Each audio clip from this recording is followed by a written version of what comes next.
je me demandais comment, comment on vient à traduire du bulgare. Voilà. Est-ce que c'est une affaire familiale, une affaire de rencontre, je sais pas, d'origine, enfin, voilà la première question que je voulais vous poser.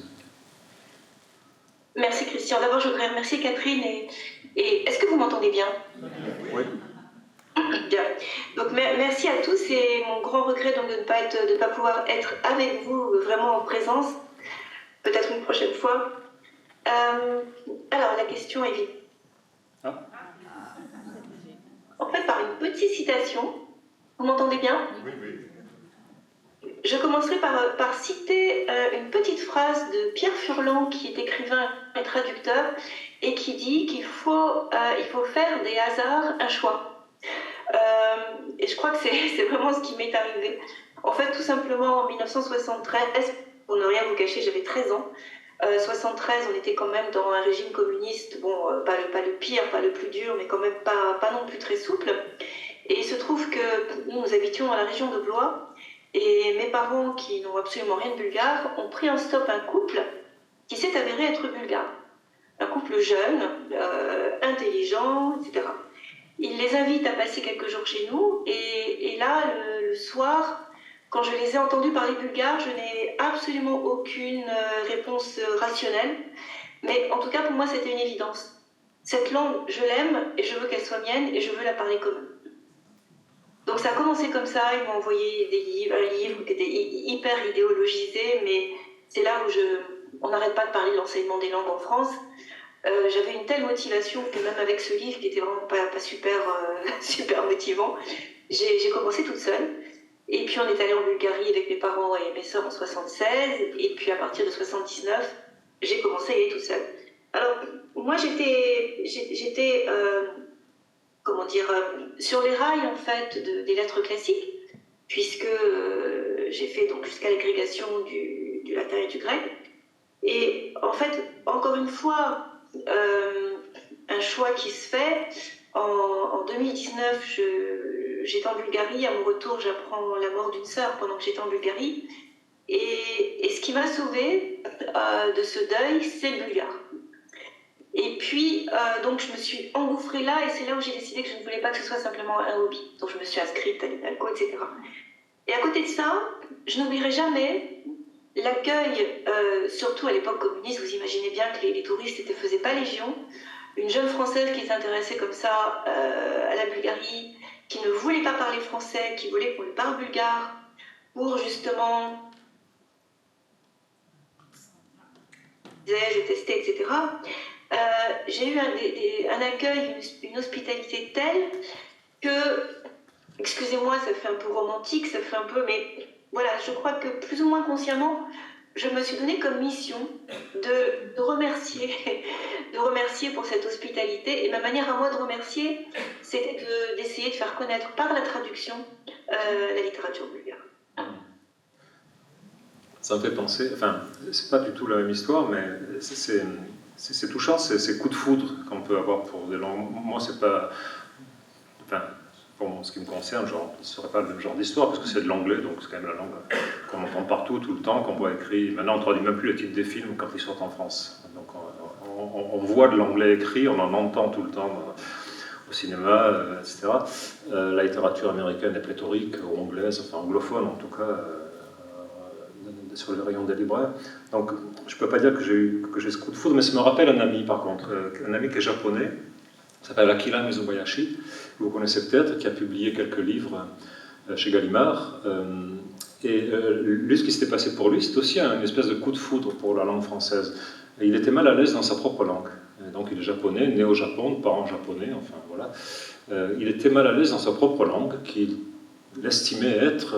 alors, je me mets sous couvert de ses propos, j'en sais strictement rien, je ne parle pas un mot de japonais, donc, qu'il estimait être une langue horizontale, une langue de mots d'ordre, de slogans,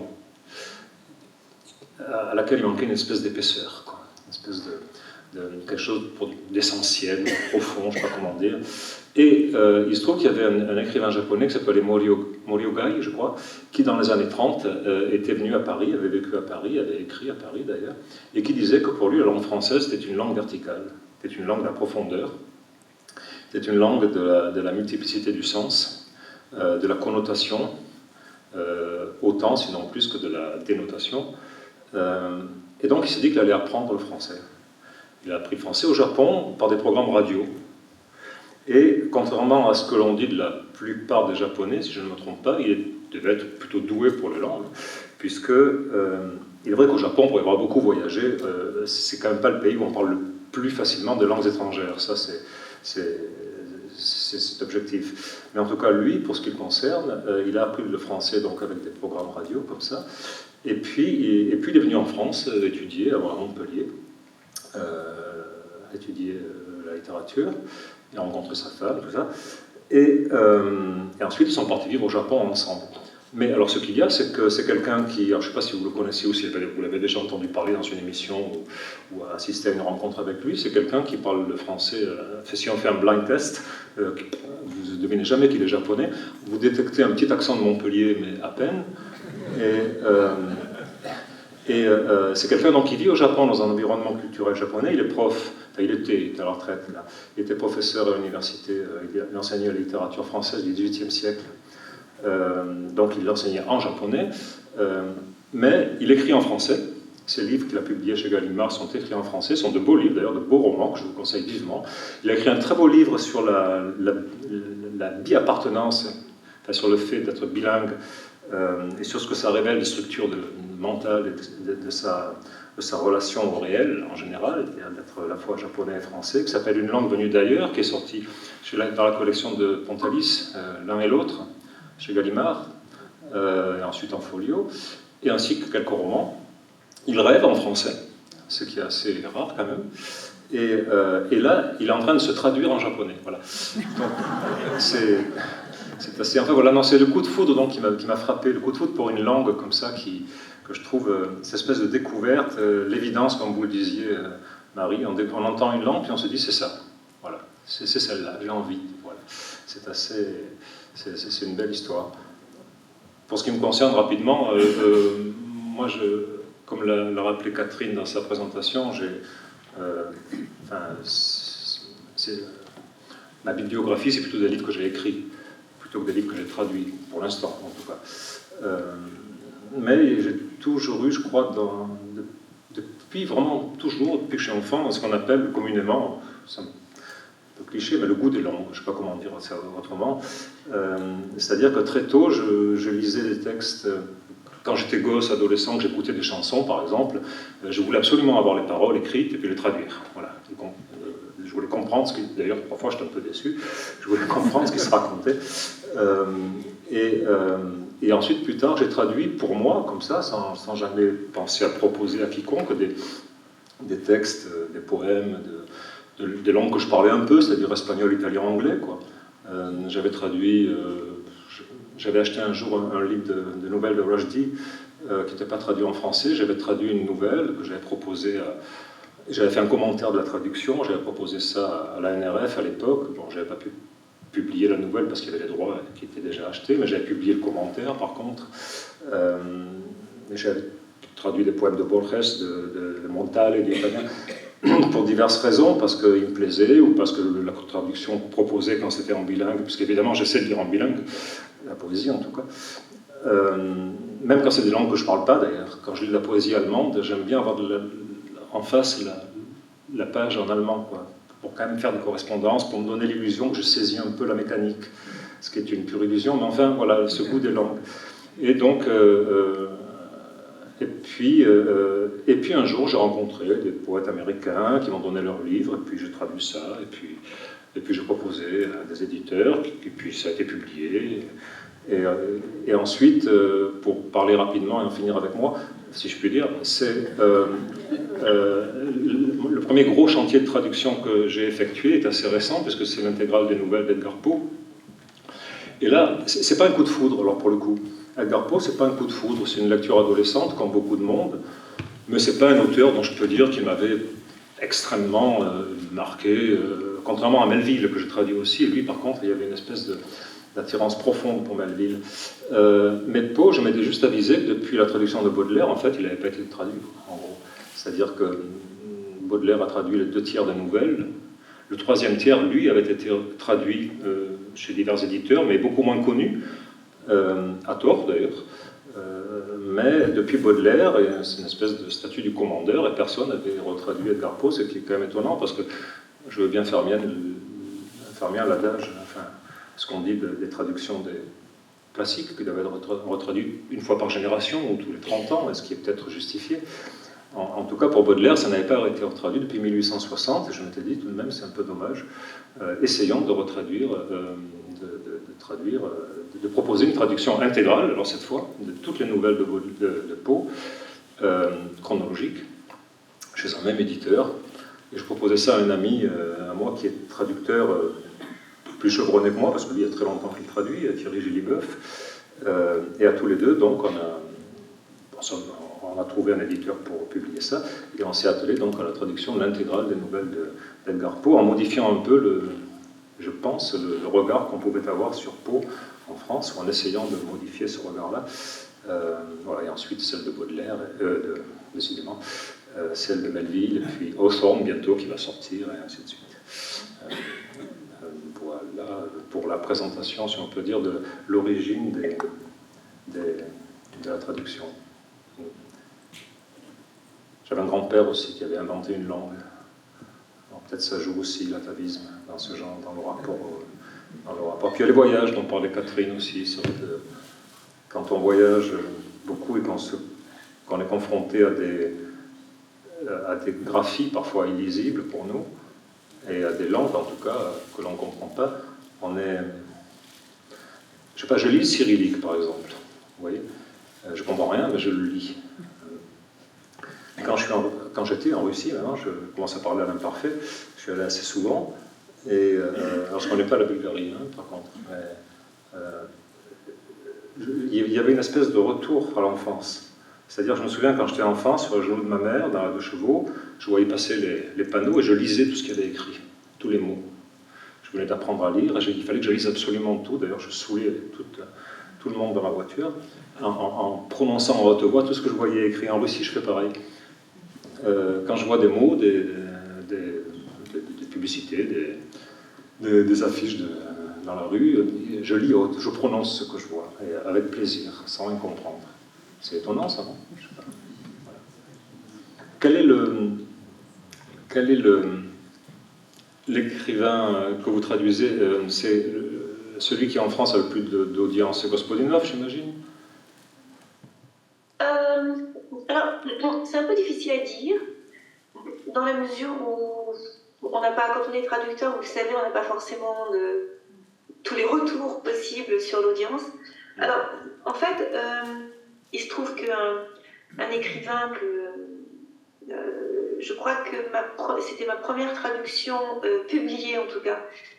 Un jour en 87, si je ne me trompe pas, Tsvetan Todorov m'appelle et puis me dit écoute Marie, je reviens de Bulgarie et dans l'avion j'ai lu un livre qui détonne totalement par rapport à ce qu'on peut lire. Donc 87, c'était 2 ans avant la chute du mur. Si tu veux, je te le passe. Si tu as envie de le traduire, tu le traduis et je te trouve un éditeur. Ce qui était pour moi une bonne chose parce que, en fait, le premier livre que j'avais traduit, La Disco, qui fait partie des auteurs qui ont été effectivement publiés par Nolo, je crois que j'ai traduit un texte en 85 et j'ai attendu 10 ans pour trouver un éditeur. En fait, trouver un éditeur jusqu'à une date assez récente, c'était un combat. C'est ce que j'explique à mes étudiants, puisque j'ai monté et je dirige un master de traduction littéraire à l'INALCO avec des étudiants de plusieurs langues littératures différentes. Et donc, il me passe ce livre, Ballade pour Georg Hennig, et ça a été une aventure multiple, puisque cette traduction m'a fait me marier avec l'auteur. Et c'est un livre... Je n'aurais pas dû traduire Poe, moi. Pardon? Je n'aurais pas dû traduire Poe, j'aurais dû trouver quelqu'un d'autre. Sans doute. Et donc, ce livre, je vois qu'il en est maintenant à sa à peu près 7e réédition. Ouais. stylo. Ce qui est pas mal. Poche, pas poche, etc. Bon. Et puis, après, puisqu'on parle de retraduction aussi, il a écrit un livre, alors juste après la chute du mur, il a écrit un livre qui s'appelle, de mon point de vue, Allemagne contre Obscène, fonctionne beaucoup mieux comme titre. Allemagne contre Obscène, pour tous ceux qui sont germanistes, ça résonne, d'autant plus que Victor, donc Victor Paskov, excusez-moi, c'est le nom de l'auteur, avant de revenir en Bulgarie, il avait vécu à peu près une quinzaine d'années en Allemagne de l'Est, ce qu'il raconte d'ailleurs dans Allemagne contre Obscène, en tant que chanteur d'opéra. Et puis, l'écriture l'a démangé, donc il est rentré en Bulgarie. Il a donc publié d'abord Ballade pour Georg Hennig, qui lui a ouvert les portes de la très officielle Union des écrivains. Il a eu un prix. On vit en France, on se marie en Bulgarie, mais on vient vivre en France. Et là, il écrit donc Allemagne contre Obscène. Et le titre, évidemment, fait référence à un poème de Heine, Allemagne, un conte d'hiver. Et en fait, à l'époque, on n'avait pas ni lui ni moi d'avion d'ordinateur. Donc, il écrivait à la machine à écrire et il s'accordait après une matinée, je dirais, de relecture. Voilà, ça marche pas, il griffonnait, il reprenait son texte. Et à ce moment-là, il me le donnait. Et moi, je traduisais. Et donc, j'ai traduit à partir d'un manuscrit qui n'existe plus. Je n'ai pas retrouvé dans ses affaires, d'ailleurs. Là-dessus, il se trouve qu'on s'est séparés. Et quand il est rentré en Bulgarie, il a remanié son texte. Changeant des prénoms, changeant... Alors, j'ai retraduit, hein. Et je ne sais pas, a-t-il changé le rythme ou c'est moi qui maintenant suis beaucoup plus attentive au rythme d'un texte parce qu'entre-temps, voilà, je réfléchis, je fais une pratique réflexive et que Henri Méchonic m'a beaucoup apporté. Mais en tout cas, ma traduction ne correspond, qui donc a été publiée, ce qui veut dire que c'est un livre qui a été publié d'abord en traduction française, puis en bulgare, dans la langue de l'auteur. Ma traduction ne correspondait plus trop au texte. En tout cas, il y avait suffisamment de différence pour que des amis, des collègues, des étudiants me disent « Mais Marie, c'est bizarre parce que, voilà, pourquoi tu as traduit comme ça? C'est pas comme le texte. » Donc j'ai été regarder, effectivement, il avait changé. Entre-temps, en 2009, il est décédé et donc mon fils est un de ses ayants droit. Ce qui fait que je m'occupe de la réédition de ses œuvres complètes en Bulgarie. Et surtout, Allemagne contre Obscène, qui avait paru sous le titre d'Allemagne contre Cruel aux éditions de l'Aube, un titre que je n'ai jamais aimé. Je ne sais pas pourquoi Obscène, ça ne me plaisait pas. Et surtout, si vous voulez, Allemagne contre Cruel, ça nous ramène à qui? À Villiers d'Isle-Adam, évidemment. Et donc, une référence franco-française. C'est un petit peu dommage quand même. Et j'avais toujours l'espoir que ce livre qui n'a pas été bien porté en fait par l'Aube, contrairement à Ballade pour Georg Hennig, puisse avoir une seconde vie. Et je suis très reconnaissante aux éditions du Typhon, justement de m'avoir permis de réviser ma traduction pour qu'elle puisse être adéquate à ce qui est devenu l'original bulgare. Et lui donner donc une deuxième vie. Et c'est là d'ailleurs, j'ai lu avec beaucoup d'intérêt le texte que Catherine m'a envoyé, donc de Bernard Hoffner, où on voit tout ce travail collectif. C'est un texte qui en plus a beaucoup d'humour, travail collectif. Et évidemment, l'un des premiers problèmes qui se posent quand on retraduit un texte, c'est quel est l'original. D'ailleurs, je ne parle plus d'original. Pourquoi? Je parle plutôt de texte originel. Original, ça veut dire quoi? Original, ça veut dire qu'il tire son origine de soi-même. Je pense qu'aucun texte littéraire ne tire son origine de lui-même uniquement. Borges le dit très bien. Alors, il dit nous sommes tous des copistes. C'est-à-dire que, évidemment, il dit tout ce qui a été... On le dit autrement. Et je pense qu'un texte, et ça, il est fait aussi beaucoup des lectures que l'auteur a fait. Et donc, et puis, un texte original, vous n'allez pas dans une librairie pour dire ah, vous pouvez me conseiller un texte original? Non. Un texte original ne devient original qu'à partir du moment où il a été traduit. Ce qui fait que je parle plus volontiers de texte originel, puisque s'il y a une chose qui fait hors de doute, c'est qu'il précède évidemment ces traductions. Mais vous enseignez donc la théorie de la traduction en quelque sorte. Vous êtes d'accord avec cette idée qu'un texte de la retraduction tous les, alors, je sais pas, 30 ans, 40 ans, 50 ans d'un texte, est-ce que c'est nécessaire selon vous, ou est-ce que... qu'en pensez-vous de ça, par exemple? Alors, je ne sais pas si je mettrais des années, mais en tout cas, bien sûr. Alors, pas du tout, parce qu'on peut estimer qu'un texte original ne vieillit pas et que les traductions vieillissent. Je ne suis absolument pas d'accord avec ça. Un texte original aussi vieillit. Je veux dire, donner Victor Hugo ou Balzac, on voit bien, à une génération de vingtenaires, trentenaires, pour eux, c'est quand même vieilli. Et je ne dirais pas non plus que, contrairement, et c'est très curieux parce que Berman, je ne sais plus si c'est dans L'âge de la traduction ou dans Jacques Amiot, traducteur, autant je suis Berman sur beaucoup d'aspects, Antoine Berman, autant il a cette réflexion qui est téléologique et qui me gêne, qui est que au fur et à mesure des retraductions, on traduirait autrement. On traduit autrement pour plusieurs raisons. D'abord parce que l'horizon traductif, si je puis dire, est différent et que donc les possibles d'une traduction sont différents à différentes époques. Il y a des époques où les normes sont plus ou moins fortes et qu'il est très difficile de s'en affranchir. En tout cas, les correcteurs de copie, les éditeurs ne vous le permettent pas. Et puis vous-même aussi, vous les avez internalisées, ces normes. Des époques où on est au contraire beaucoup plus attentif au rythme du texte, à l'original, enfin plutôt à ce qui fait la spécificité de la langue du texte, puisqu'on ne traduit pas des langues, on traduit les langues d'un texte précis. Et puis après, de toute façon, on traduit ce qu'on lit. Et on sait bien soi-même qu'on peut lire un texte, je ne sais pas, en 2015, on lit un texte. En 2025, la lecture qu'on en fera sera différente parce qu'entre-temps, on a vécu autre chose, on a lu autre chose, etc.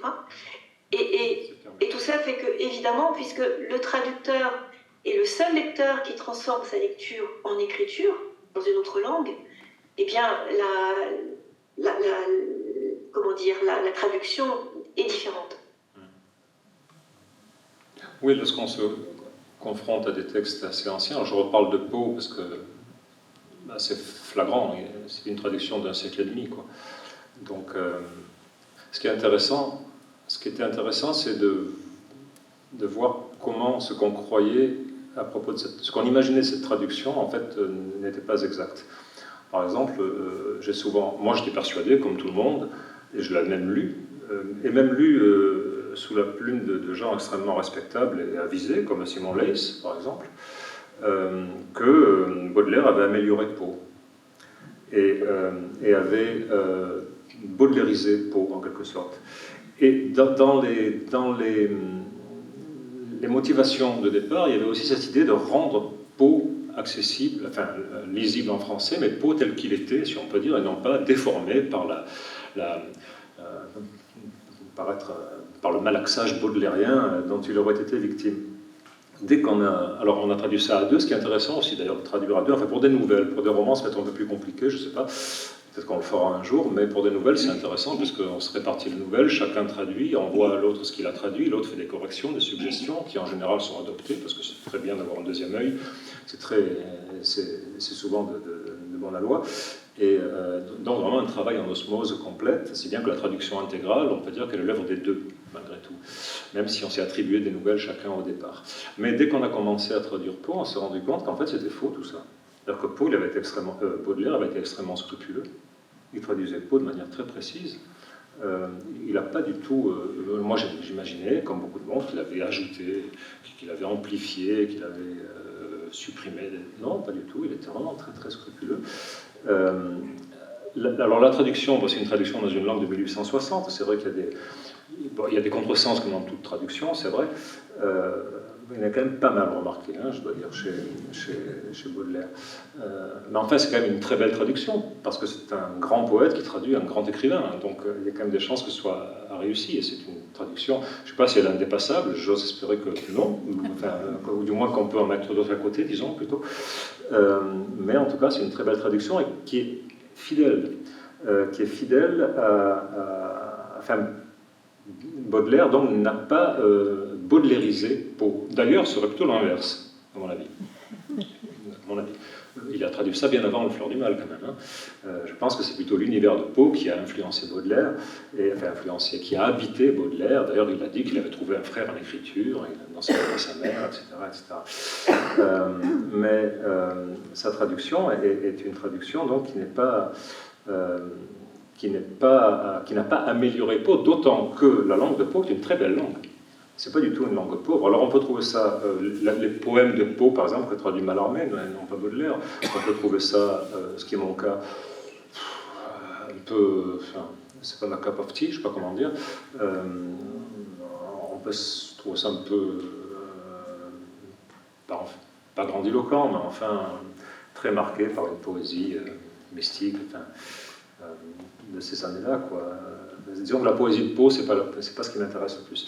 Mais ces nouvelles, c'est dans une langue qui est une très belle langue, et donc je m'inscris totalement en faux par rapport à ce que dit encore le très estimé, une fois de plus, Simon Leys, sur le fait que Baudelaire a largement amélioré Poe. Ça ne résiste pas à l'examen du texte original, disons. Voilà. Quant à la traduction à deux, alors ça c'est intéressant. Si vous plusieurs ont parlé du texte de Bernard Hoffner qu'on va entendre tout à l'heure, je crois, sur la multi-traduction d'Ulysse, qui est plein d'humour en effet, ouais. C'est amusant. Là c'était pas à deux, c'était je ne sais plus combien, 8, je ne sais plus combien c'était, et c'était assez compliqué. Enfin, ça devait être plus compliqué quand même. À deux, encore une fois, c'est assez simple. Mais avec Gilles Boeuf, on a traduit donc tout Poe, y compris les deux romans d'ailleurs, qui devraient sortir. Parce que Poe a écrit deux romans, hein, un que tout le monde connaît, Gordon Pym, Les aventures d'Arthur Gordon Pym, et puis un que personne ne connaît, qui est le journal de Julius Rothman. Personne ne le connaît dans la mesure où il a. Alors il n'est pas totalement inédit, puisqu'il y a eu une traduction qui est parue chez Bouquin il y a longtemps, mais il est inachevé en tout cas. Et là donc il y aura un 4e tome des œuvres complètes, des œuvres de fiction en prose complète, qui sera donc les deux romans de Poe. Et donc on a traduit aussi l'intégralité des nouvelles de Melville, et on s'attaque maintenant, si on peut dire, à Hawthorne, dont un tome paraît bientôt aux belles lettres. Gordon Pym, d'ailleurs, pour moi, est lié à Bernard Hoffner, parce que j'avais fait une rencontre à Gif-sur-Yvette, au festival. Oui, voilà. Avec Gilles Ortlieb, qui est un ami qui traduit du grec, et Khaled Osman, qui traduit de l'arabe. Et c'était Bernard qui animait la rencontre. Et je crois que le premier tome venait de sortir de Poe, ou allait sortir, je ne sais plus très bien. Et donc on avait parlé de Poe ensemble, et je lui disais que l'idée donc c'était de traduire toutes les nouvelles, et ensuite le roman, elle dit non, non, mais moi je veux traduire Arthur Gordon Pym. Je dis oui, mais nous aussi on peut traduire Arthur Gordon Pym. Alors on s'est un peu chamaillé là-dessus, et on avait pris en otage l'éditrice de Phébus, pas l'éditrice d'ailleurs, la correctrice Aurélie, qui s'occupait, avec qui on travaillait pour les nouvelles, que connaissait Bernard aussi. Donc on l'avait prise en otage entre nous deux, on lui avait dit voilà, on est tous les deux à vouloir traduire. Voilà, c'était un moment assez amusant. En tout cas, voilà, Gordon Pym pour moi est lié à Bernard Hoffner. Et chaque fois et quand on l'a traduit, je pensais tout le temps à lui en effet. Voilà. Est-ce que vous auriez une question peut-être s'il n'y a pas de... Excusez-moi, je rebondirai un petit peu. Moi, je m'inscris totalement en faux sur l'idée qu'une traduction puisse améliorer un texte. Qu'est-ce que ça veut dire?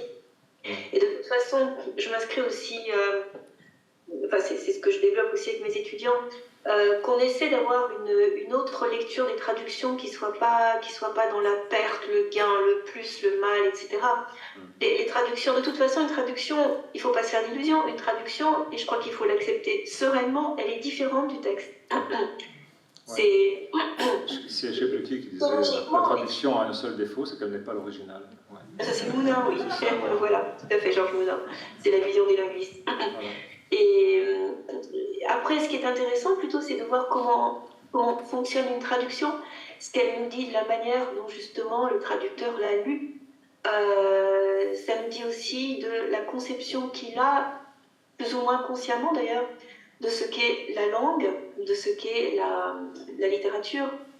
Je commence toujours mon cours justement de théorie de la traduction avec mes étudiants, cours que j'essaie de rendre le plus interactif parce que bon, on n'est pas là pour dispenser un savoir, mais plutôt pour essayer de rendre conscient justement, de rendre conscient les étudiants à quelque chose, c'est-à-dire de faire en sorte que eux aussi très vite aient une pratique réflexive.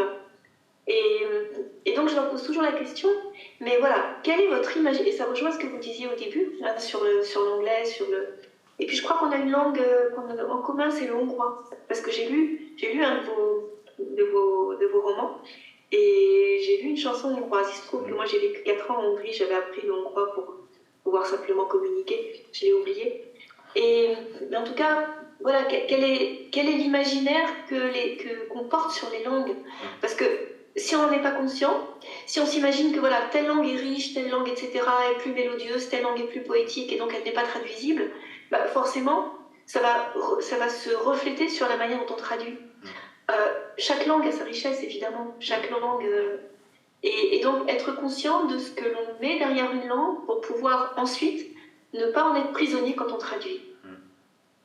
Oui, puis il y a des postures aussi différentes. C'est vrai qu'il y a des traducteurs. Alors, en poésie, c'est différent. Enfin, dans les romans, souvent, il y a quand même des traducteurs qu'on reconnaît, enfin, qui ont une présence forte, quoi. Hein, il y a certains traducteurs dont on peut sentir la main, je trouve. Et d'autres qui sont plus discrets et qui sont un peu comme des carreaux de vitre. Je ne sais pas si c'est Leys ou je ne sais plus qui utilisait cette expression pour parler de la traduction, de la posture du traducteur qui n'était pas invisible parce que ça serait nier sa présence, mais qui restituait dans la mesure, qui s'effaçait derrière la langue qu'il traduit, derrière l'auteur qu'il traduit. Récemment, j'avais traduit un roman américain dont la langue était parfois un peu hachée ou répétitive. Et l'éditeur voulait que je lise tout ça. Et moi, je ne voulais pas. Je me suis dit, bon, alors, il se peut que le gars soit comme des écrivains comme ça, hein, qui aient des bonnes idées de scénario, mais que ce ne soit pas un styliste, voilà, quoi, en quelque sorte. Mais après tout, ça a été publié comme ça, et puis s'il a voulu... Alors l'anglais, c'est une langue où on répète plus qu'en français, c'est vrai. On est en français, on est très scrupuleux sur la répétition, on la surligne en jaune, comme ça, comme à l'école. Ça, d'ailleurs, c'est pas bien. Non, je suis d'accord avec vous. Mais bon, je me dis, s'il a utilisé un style parfois répétitif ou des ellipses parfois qui faisaient qu'on se demandait qui parlait, justement, ce qu'il voulait, enfin, il me semble, on peut lui faire crédit d'avoir été conscient de ce qu'il écrivait, voilà. Et dans ce cas-là, on essaie de traduire un peu dans la même... Mais certains éditeurs disent non, il faut lisser pour que le lectorat français soit bien, voilà. Il y a des esthétiques qui s'opposent quand même, quoi. Je trouve quand même que les éditeurs sont de plus en plus ouverts maintenant. J'ai le sentiment qu'on doit sans doute à... Vous savez, tous ces écrivains qui écrivent français sans être de l'Hexagone, par exemple comme Glissant, comme Chamoiseau, comme Nabancou, je pense qu'ils nous ont fort heureusement habitués déjà à une langue qui est beaucoup plus ouverte.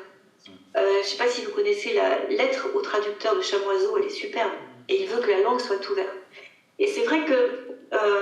alors, je traduis aussi la poésie, mais les livres que je traduis d'auteurs tout à fait contemporains bulgares, que ce soit donc surtout Georgi Gospodinov qui est en train de se faire un nom, et j'en suis très heureuse, dans la littérature mondiale. Il est traduit dans plus d'une trentaine de langues, et là, par exemple, il est dans la longue liste, mais quand même la liste du Booker Prize. C'est quand même quelque chose. Il y a eu beaucoup de prix internationaux. Et donc aussi bien lui que Teodora Dimova, son dernier livre, c'est les Dévastés aux éditions donc, des Sirpes, ou bien, alors de Gospodinov, moi j'aime beaucoup, non seulement son dernier roman, Le pays du passé, mais j'aime beaucoup Physique de la mélancolie, que je trouve vraiment un très grand texte. Et puis, récemment aussi, ce livre qui a une écriture extrêmement étonnante, je ne sais pas si on voit, Vierge jurée, puisque c'est l'écriture d'une poétesse, en fait. Une très jeune femme, elle a 33 ans, l'autrice. Elle a commencé comme poétesse. Et là, je suis très reconnaissante à l'éditrice, parce que c'est un texte dans lequel vous n'avez aucun point, aucune majuscule, et des phrases qui sont très étonnantes, des ellipses. Chez Dimova, vous avez aussi, à l'intérieur d'une phrase, vous n'avez pas de guillemets, pas de deux points, qui vous montrent quand on passe, en fait, en fait, c'est un peu le flux de conscience, hein. Quand est-ce qu'on passe d'une voix à une autre? Et donc, cette polyphonie, eh bien, elle demande aussi au lecteur d'être intelligent et d'avoir envie de participer au sens du texte. Et donc, je suis reconnaissante à ces éditeurs de l'avoir permis. Et puis, je pense que les éditeurs un peu à l'ancienne qui lisent, je trouve qu'ils prennent le lecteur français pour un imbécile. Pour quelqu'un de borné et de fermé. Et c'est un petit peu dommage. Ou alors ils ont des obsessions de vente, ils veulent à tout prix couvrir une surface de vente la plus large possible. Enfin, bon.